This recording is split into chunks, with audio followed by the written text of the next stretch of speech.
Alright. Hello, I'm Connell, and if you are one of the only 6 people who ever watched this, or even this, then you will know that a few years ago, I was responsible for producing and editing trailers for upcoming shows, and even some full-length, free-to-watch productions that are still up on our YouTube, until eventually, one day, I had to give it up because I was severely burnt out and quite extremely mentally ill. But don't worry, I still am. I've been making content in various forms for about 15 years or so now, most of which has either been lost to the sands of time or never saw the light of day at all because it's just... We're here with the first edition of the what would hopefully become the Mads Theatre podcast. awful. Yeah, it's awful, yeah. Anyway, this year I've had a bit of a renaissance and decided to start taking this video production thing a bit seriously again, and wouldn't you know it, there was a play this season that needed a video. So I'd done it. And I'm here today to tell you, yes you, the viewer, I'm here to tell you exactly how I done it, and how it made me really want to throw my laptop into a brick wall. Enjoy. So now, technically, the process kind of began last August when I read Kaylee's pitch for the Welkin, and literally immediately in the pitch it says that it requires filming and projecting. And I was like, yes, absolutely, I am doing this. There is no chance I am not doing this. Then I asked her if I could do it, but thankfully she said yes, okay? Again, this was back in August, the play was in April, so just kind of put that aside for a moment, just stuck it over there. It's there. For a later time. So fast forward to March this year, I'd just finished my big comeback run in Birkenhair. It was alright. And Birkenhair was immediately followed by the Welkin about 7 or 8 weeks later. So, time was kind of the essence to get everything worked out, especially as I was planning on using a new editing software to get this all done. So that didn't help. Made things a lot harder. In the August preamble prep thing, whatever you want to call it, Kaylee and I had already established that we wanted to shoot on green screen because we needed a uncanny, ethereal, dreamlike vibe for the video, and green screen is a fantastic way to do that. If you watch shows like The Big Bang Theory and things like that, you'll notice there are some scenes that they shoot on green screen, and they look a bit weird. Something's just not quite right. Yeah, well, we wanted to do that, but on purpose. Bazinga! But to do that, you need quite a lot of space. So we decided we will film on the stage. Okay? We met up, we gauged the space. She provided this very lovely, hastily drawn, yet still very easy to follow storyboard. She gave me the song we were going to use, we had dates, times, we arranged all of that. We were in business. The day came to film and we'd assembled a little crew, we had me behind the camera and a little bit on camera.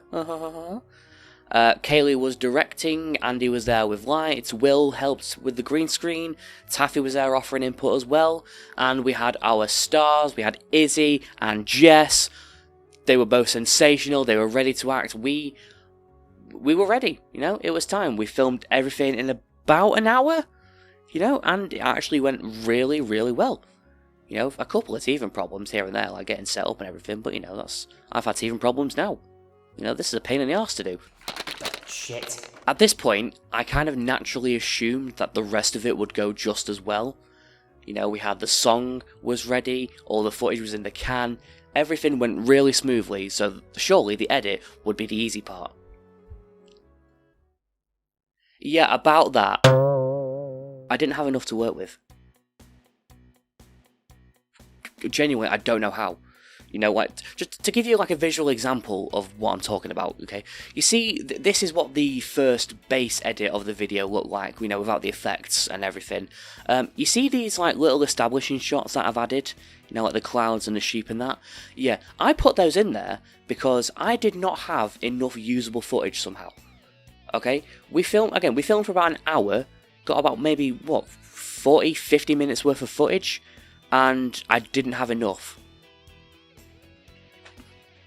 I'm still struggling to see how that's possible, because I've got no idea. Thankfully, however, this leads on to the happy accidents portion of the edit, because it turns out the establishing shots actually helped with the overall tone. So, could have gone far worse. Another happy accident is the fact that I overlooked just how fast those girls were moving. Like, they were speedy little demons. I don't know what to tell you. Yeah, the stage is not big, okay? I understand that. But my god, they were like Michael Schumacher and Lewis Hamilton. Racing. But I had to, when I was editing, I had to slow their footage down by like 40, 50, sometimes even like 60%. Probably even more. I'll check afterwards. I probably won't.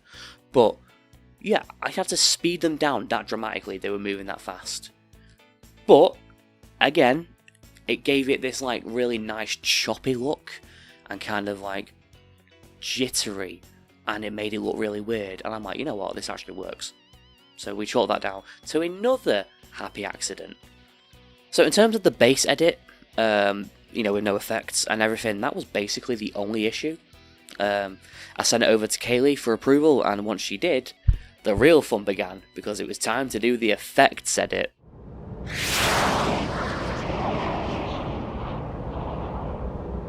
Now see, when I signed up for this, I was like, oh yeah, I can do the effects, yeah, no problem, no problem.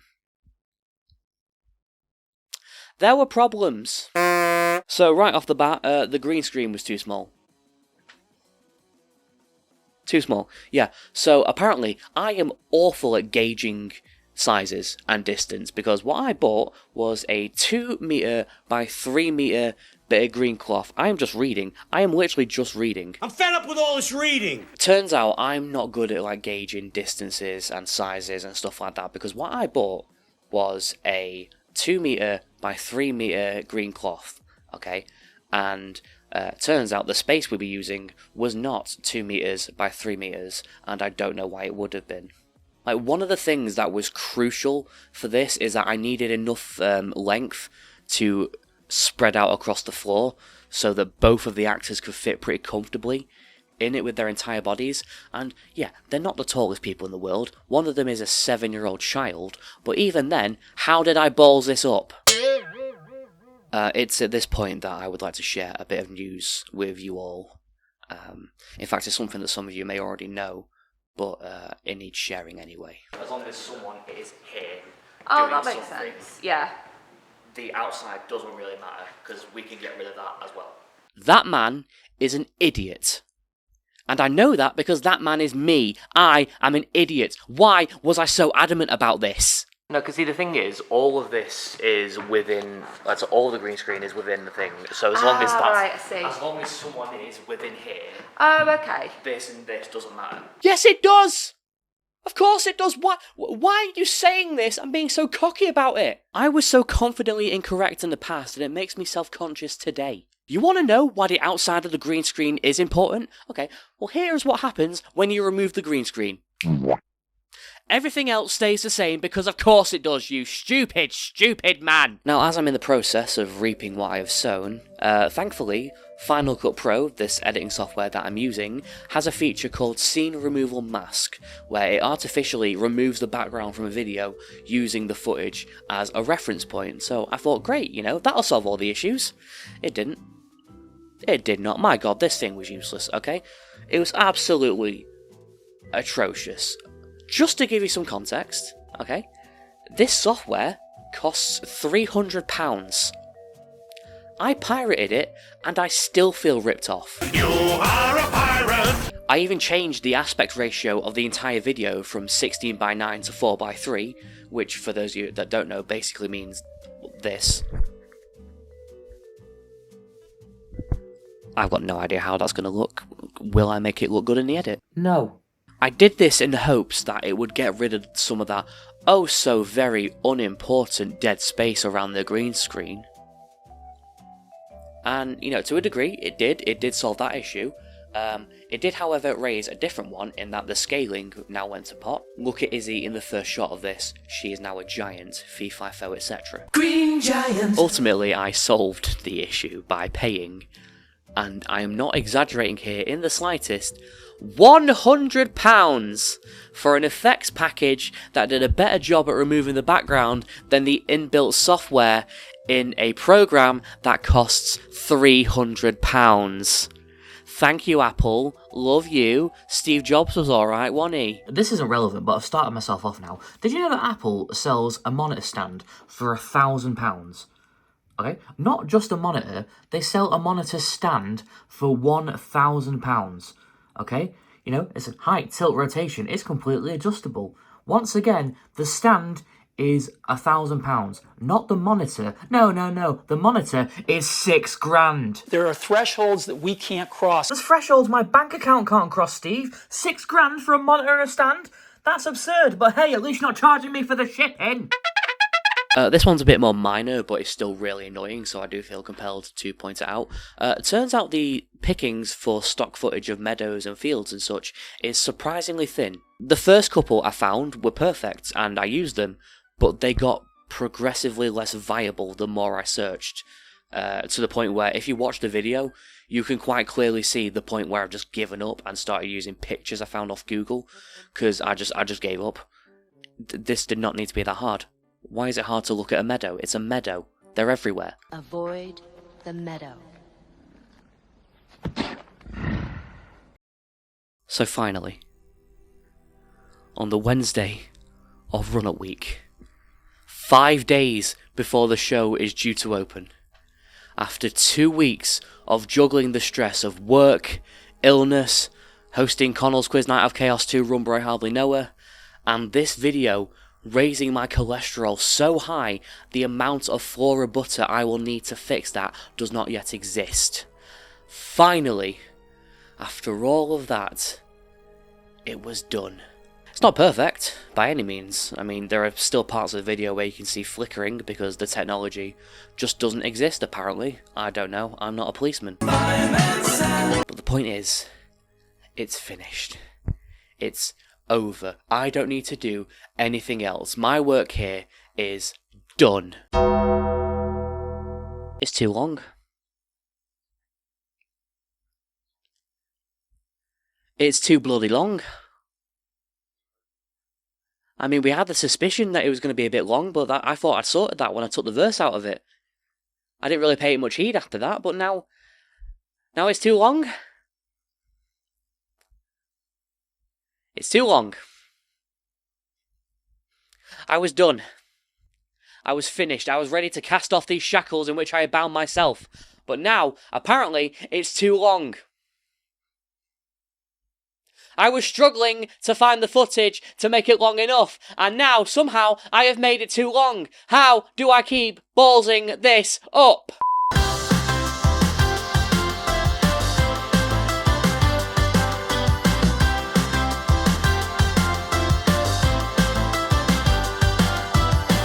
So Kaylee gave me a list, and I'll be honest, I was not having a good day that day. Just to give you a bit of a frame of reference of where I was, I had a 10-hour shift at work that day, and I only managed 3 hours of it because I was that sick. You know, I thought, okay, I'm not gonna be messing around with this. I'm just gonna get it done because I'm sick of looking at this video. I'm not gonna lie, this video drove me to drink. Well, not now, obviously. But, yeah, I just got it done. That day. Which was apparently surprising, because by the time I rocked up to that night's rehearsal, Kaylee was surprised it was done already. So, I'm really good. So, yeah, she gave it final approval. And, yeah, I was done. For realsies this time. You know, I handed the video to Taffy, I made my peace with it, it was done. It was done. I did, however, watch it one final time on the big screen. I watched the fruit of my labour be projected onto some black gauze, actually, which fixed a lot of the issues. So all the flickering and stuff didn't actually turn out to be that much of a problem. Let's chalk that up to another happy accident. Overall, the project was definitely ambitious. Ambitious is the word, I think, yeah. My mouth wrote some checks that my editing ability can't cash in any great haste. You know, there are definitely things that I'd do again, things I wouldn't do again, things I'd definitely improve upon, but overall, I mean, you know, I made a video. And so now the story's done, this part is for you, the legions of you who I'm sure are waiting there with bated breath and taking notes, just in case you have the chance to do this one day. Here are some helpful hints and tips that I can give you to make sure that you have a nice, smooth experience. Number 1, if you want to use a green screen, don't. I am 100% serious. Do not use green screen. Okay? This lolloping oaf has been the bane of my existence for the past couple of months now. Okay? It's too small to be useful, yet too big to store conveniently. How is that possible? You are a 2x3 piece of green cloth. Granted, while limited, it does have its uses. For example, all I need to do is click my fingers and boom.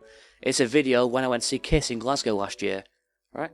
But then I move it over here, and oh my god, it's Dave Benson Phillips. Get your own back! Now, yes, like, we did get some use out of it because we needed it for the uncanny vibes, but if you don't need it, don't use it. You know, don't even think about using it, okay? Use practical methods wherever possible, right? Film on location is the biggest one. Always film on location if you can.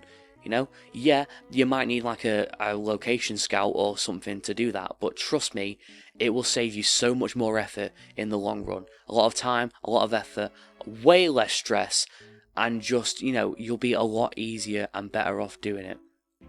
Trust me. Number 2, if you're going to insist on using green screen, make sure you're adequately prepared. With a project like this, you're going to want to make sure that all your bases are covered, yeah?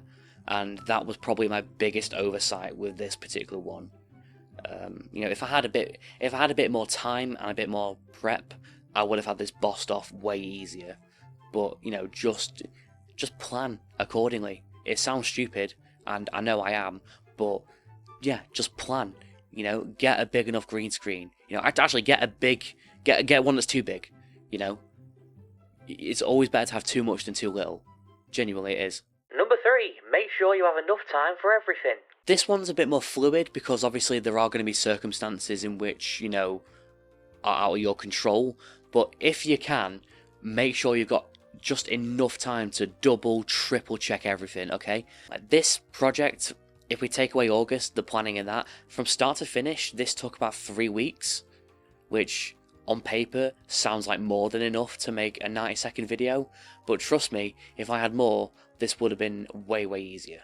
Number 4, know your limits, don't be overconfident. Possibly the most crucial thing to advise would be just don't get cocky and make realistic choices about what you know and how much you know, because how much of what you know is going to be applicable, you know?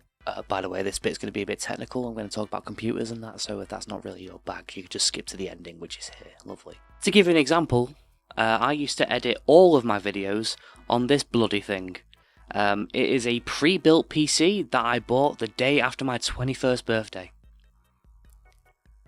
I am nearly 26. Jesus Christ. I have got no idea what the specs are, or what's inside it, or even if it's good. All I know is it was fine for editing and the occasional game here or there. What I use now, however, is a 2023 base model 16-inch M3 Pro MacBook Pro. For those of you who don't understand, basically, very new, very big, very powerful, very expensive laptop.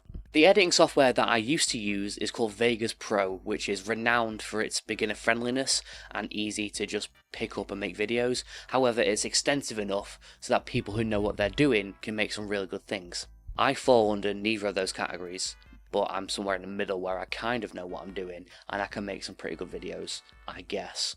The issue is, Vegas Pro doesn't exist on Mac, so I had to switch over to Final Cut Pro, which is Apple's own in-house editing software. It's very intensive, not beginner friendly at all. The point is, because I thought I had enough experience with Vegas Pro, I thought that switching to Final Cut Pro would be a breeze, and a breeze it was not. Yeah, see, turns out kids, video editing is hard, and yeah, while there's a fair amount of overlap, no two programs are exactly the same, and it's gonna take a lot of figuring out and working with it. So, You know what, let's call this 4.5. Know your tools. Don't be a bad workman. Because it's not going to be plain sailing, just diving headfirst into something that you don't know. I mean, I shouldn't have to tell you that. I shouldn't have to tell myself that. But apparently I do, because I'm an idiot, as we've established earlier. And number 5, don't let me have all the ideas. Don't leave everything to me. Don't do it. You know, I am just a boy, sitting here in front of a camera, telling you all I'm a dickhead. That is all. Here's the thing though, looking back on everything, you know, the filming, the editing, the stress, it has been an ordeal. It absolutely has. But at the same time, it's reminded me of how much I love this and why it's pulling me back in and why I want to do this again. You know, granted, it's not fun. None of this is fun. As I'm saying this, I've been recording for an hour and a half. It's been fun, you know, it's really helped me get familiar with this new editing software, and even making this behind the scenes video is going to further, you know, teach me things and get me even more familiar with it. And I think crucially, most of all, it has justified me spending $2,500 on this laptop, because I just hate having money, I do. Finally! Your life has meaning! Now go home and smoke some more crack. Thank you for watching this making of video for the video what I made for the Welkin. I probably could have said that a better way, but at this point I am numb, and not in a comfortable Pink Floyd kind of way.